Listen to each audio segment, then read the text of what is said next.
Hai teman-teman sekalian, gimana kabarnya?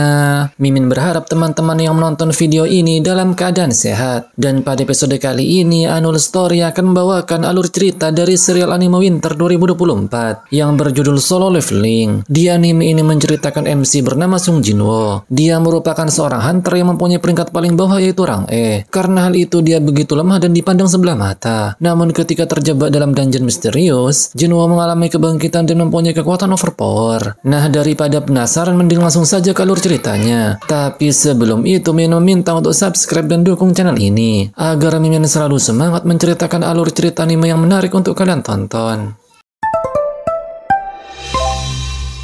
Scene diawali dengan diperlihatkannya keadaan 3 tahun lalu. Terlihat armada angkatan laut sedang berada di area pertempuran. Namun mereka tak bisa ikut campur karena senjata biasa tak bisa mengalahkan makhluk tersebut. Dan angkatan laut pun hanya bisa mengandalkan hunter. Dan ternyata makhluk tersebut ialah monster semut raksasa. Terlihat mereka sedang bertempur dengan para hunter. Namun karena para hunter tersebut berperingkat rendah, jadi mereka tak bisa menang melawan monster semut raksasa. Beruntung ada seseorang datang dan menyelamatkan mereka. Dia juga menyembuhkan para hunter yang terluka dengan sekejap mata. Dan saat dia akan diserang oleh monster tersebut, secara tiba-tiba dua rekannya datang menolongnya. Dan ternyata mereka memiliki kekuatan yang luar biasa karena dapat mengalahkan para monster dengan mudahnya. Pantas saja mereka bertiga sangat kuat karena diketahui merupakan hunter peringkat S. Diketahui jika mereka bernama Byunggu, Yunho, dan Yunsok. Tak lama setelah itu muncul semut raksasa yang lebih kuat dari sebelumnya. Yunho dan Yunsok pun bekerja sama mengalahkan monster tersebut.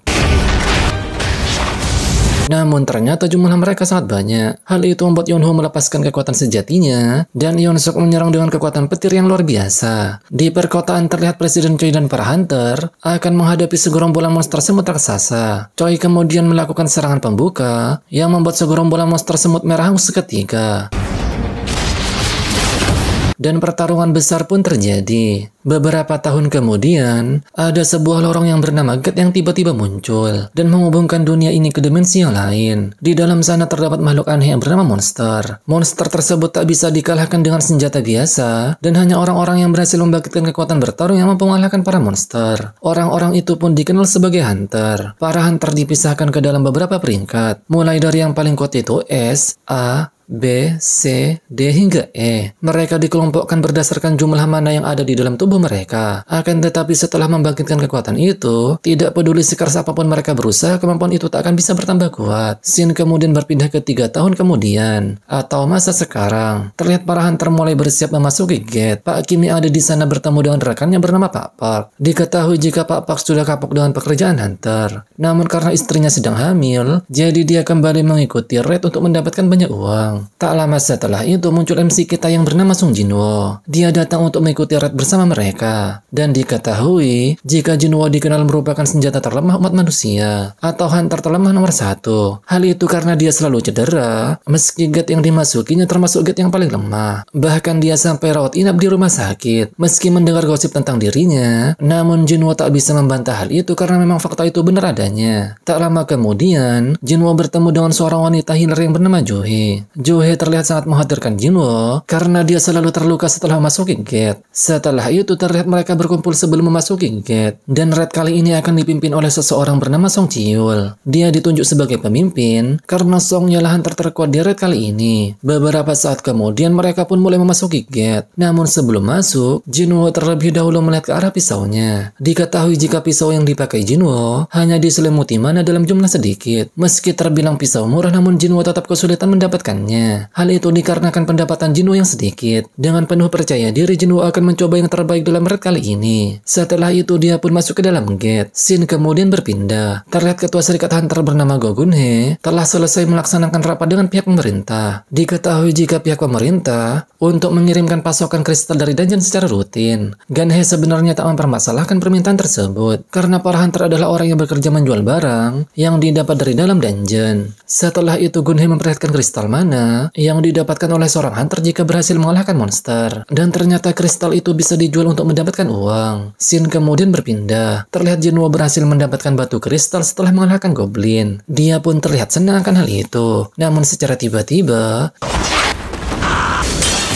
Jinwo pun tertusuk yang membuat darahnya bercucuran. Beruntung Pak Park datang menolong Jinwo. Pak Park kemudian minta Joo-hye untuk menyembuhkan Jinwo. Jun-hye pun mulai mengobatinya dengan sihir penyembuhan. Jinwo yang terkapar melihat rekan-rekannya bertarung dengan para monster. Scene kembali berpindah. Diketahui jika batu sihir yang muncul dari monster berperingkat tinggi dapat diolah kembali menjadi senjata atau pelindung yang lebih kuat. Kristal mana pun juga dapat diolah seperti batu sihir, namun efektivitasnya lebih rendah. Diketahui jika pemerintah ingin membuat sumber energi dari kedua benda tersebut karena lebih efisien dari energi nuklir, air, angin, atau panas bumi. Bahkan sumber energi dari dua benda tersebut tak mencemari atmosfer. Oleh karena itu, seorang hunter mengemban tugas yang sangat besar. Di sisi lain terlihat ketua Song berhasil mengalahkan Boss Dungeon. Joo-hye yang sedang menyembuhkan luka Jinwo merasa khawatir karena dia terus-terusan mendapatkan luka yang sangat fatal. Namun Jinwo hanya bisa meminta maaf. Terlihat para hunter mengeluh karena mendapatkan batu sihir dan kristal mana dengan jumlah yang sedikit. Terlebih lagi Jinwo yang hanya mendapatkan satu buah batu sihir peringkat E. Hal itu tak sebanding dengan nyawanya. Tak lama setelah itu, salah satu hunter menemukan sebuah terowongan bawah tanah. Mereka yang telah mengalahkan Boss Dungeon mengetahui jika belum ada tanda dungeon akan tertutup. Oleh karena itu, beberapa dari mereka bersemangat untuk memasukinya. Ketua Song kemudian memberitahukan jika ada hal yang tak terduga seperti ini, ada peraturan bahwa mereka harus menunggu perintah dari serikat hunter. Namun hal itu membuat mereka protes, karena para hunter yang baru datang nanti yang dapat hasilnya. Karena ada kemungkinan terowongan itu berbahaya, Ketua Song pun akan memungut suara. Dan hasilnya ada 6 yang setuju dan 6 yang menolak, dan sisanya hanya ada Jinwo yang belum memutuskan. Meski merasa sangat berbahaya, namun karena ayahnya telah menghilang, jadi Jinwo lah yang menjadi tulang punggung keluarga. Terlebih lagi ibunya butuh biaya pengobatan, dan adiknya juga akan segera masuk universitas. Oleh karena itu Jinwo memutuskan untuk ikut. Di sisi lain terlihat calon hunter melakukan tes untuk melihat peringkat mereka. Setelah melakukan tes dan diterima sebagai hunter, mereka pun mulai direkrut ke dalam guild. Terlihat seorang agen melaporkan kepada Presiden Choi jika dia berhasil menjalin kontrak dengan seorang peringkat B dan 2 peringkat C. Diketahui jika Pak Choi merupakan ketua guild. Dia minta agennya merekrut hunter yang menjanjikan tanpa memperdulikan usia dan jenis kelamin mereka. Meskipun akan sulit menemukan orang yang mampu melampaui Chae-in. Di sisi lain terlihat penjamret melakukan aksinya. Namun saat melarikan diri mereka dihadang oleh seorang wanita. Dan secara tiba-tiba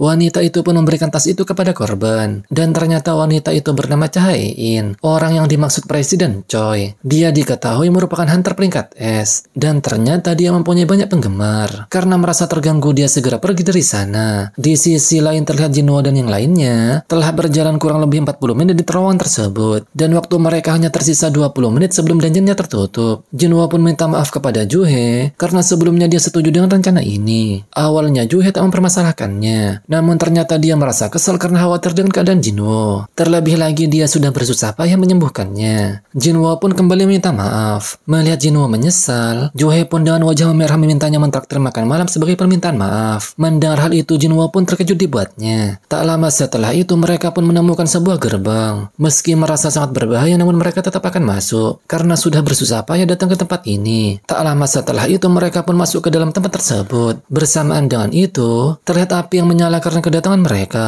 Di dalam sana juga terdapat banyak sekali patung raksasa. Bahkan Jinwo nampak terkejut setelah melihat salah satu patung yang sangat besar. Mereka merasa heran karena tidak ada monster yang muncul. Tak lama setelah itu mereka menemukan aksara kuno. Di sana tertulis komandemen kuil Karenon. Yang pertama, hormatilah sang dewa. Kedua, pujilah sang dewa. Ketiga, taatlah kepada sang dewa. Namun bersamaan dengan itu terlihat Joo-hye terkejut karena baru saja melihat mata patung besar itu bergerak dan melihat ke arah mereka. Kembali ke tulisan kuno, jika mereka tak mengikuti komandemen ini, mereka tak bisa pulang hidup-hidup. Tak lama kemudian terlihat gerbang yang ada di sana tertutup. Melihat hal itu, mereka pun mulai kepanikan. Salah satu hunter kemudian mendekat ke gerbang dan berkata jika dia akan pulang. Namun secara tiba-tiba, melihat hal itu tentu saja membuat mereka menjadi ketakutan. Dengan wajah penuh ketakutan, Jinwo pun merasa tak percaya jika hunter tersebut tumbang dalam sekejap mata. Dia kemudian menoleh ke arah patung besar yang berada di belakangnya. Dan secara tiba-tiba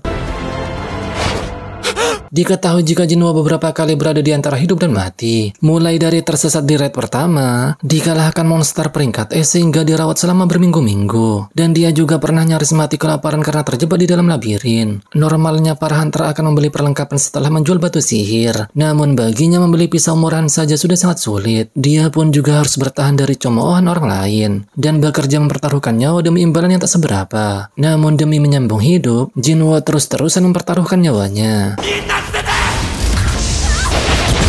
Serangan itu pun membuat beberapa hunter hangus seketika. Namun untungnya Jinwo berhasil selamat. Dia masih mempertanyakan mengapa hal ini bisa terjadi. Melihat mata itu, Jinwo dengan penuh ketakutan berkata jika patung tersebut akan membasminya. Nah, itu dia alur cerita episode pertama dari anime Solo Leveling. Annual Story akan menceritakan episode kedua minggu depan. Karena anime ini merupakan anime terbaru yang rilis setiap minggu. Dan sampai jumpa di alur cerita selanjutnya dan terima kasih sudah menonton. Bye-bye.